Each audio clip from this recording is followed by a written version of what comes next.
Қашу ары қарай мына қылмыстық іс-әрекеттеріңізге қашу ниетіңіз болса, апайымды не үшін ертіп жүрсіз?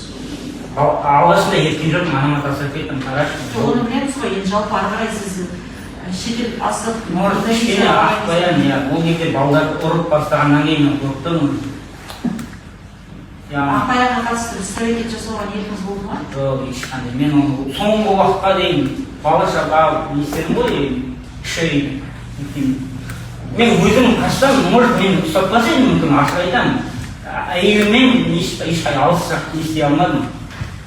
Жүзімәлек, сіз айттыңыз ғой, мен некеге барып кешірім сұрағым дедіңіз, иә? Неге осы уақытқа дейін, сол уақытқа дейін, қазір бүгін сұрап отырсыз, онда жәбірленуші адвокатты сұрап алған кезде, неге сіз процестің басынан бастап, кеше өз жауабыңызды берген кезде, оған тергеу барысында жәбірленуші тараптан неге кешірім сұрағаныңыз? Әрине ол өзіңіздің қолы білесіз ғой, ол жейтін, бірақ дегенмен сіз... Кешірім сұрағым, бірақ ол кісілер үшін олар жауап бермейді ғой, мысалы. Неге жауап бермейді? Олардың маған жазған қысастықтарына олар жауап бермейді ғой.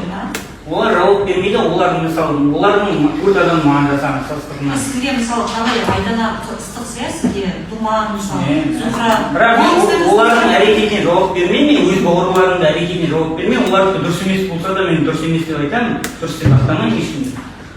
Жоқ, сіз сұрақ түсінген жоқсыз. Неге сіз осы уақытқа дейін шынайы сізге өтініш болып, некеге барып кешірім сұрау болса, неге осы уақытқа дейін жәбірленушілерден кешірім сұрамадыңыз?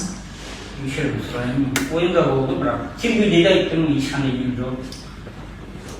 Сол өшпенділіктен болды мен, бірақ өзімді кешірмеймін, жаңа марқұмдарды кешірмеймін.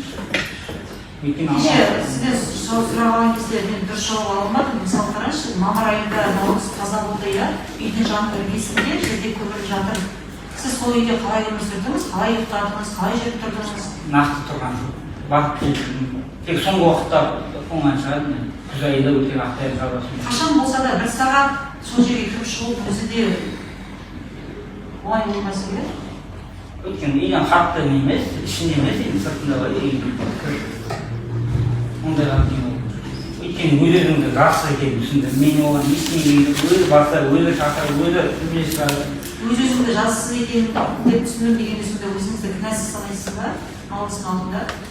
Әрекетімді кінәлі деп есептеймін, бірақ мен тарапынан ешқандай наурызға ешқандай не болған жоқ. Мен оған наурыз қайнаған ұстасын егер де сол жерде сол жерде сіз наурыздың тарапынан өзіңізге жарақат алсаңыз, иә, сіздің денеңізде жарақат бар, ойыңызда қалғандарды наурызды солай абайсызда өлтіріп алды